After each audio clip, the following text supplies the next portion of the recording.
Les frappes russes s'intensifient au fur et à mesure de l'approche de l'hiver et elles sont particulièrement indiscriminées, touchant aussi bien militaires que civils et les humanitaires. Depuis le début du conflit, plus de 6 millions de personnes ont dû fuir le pays et 4 millions sont déplacés à l'intérieur même de l'Ukraine.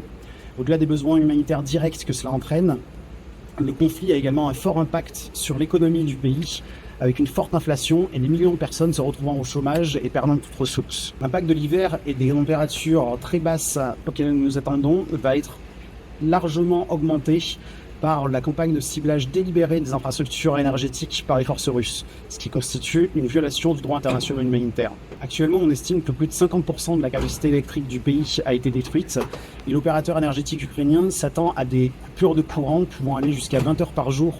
Bien entendu, cela a un impact direct sur la santé des plus vulnérables, des personnes âgées, des enfants et des personnes malades. Nous soutenons le système de santé ukrainien à faire face à l'augmentation des maladies infectieuses en hiver par la distribution d'équipements médicaux et de médicaments.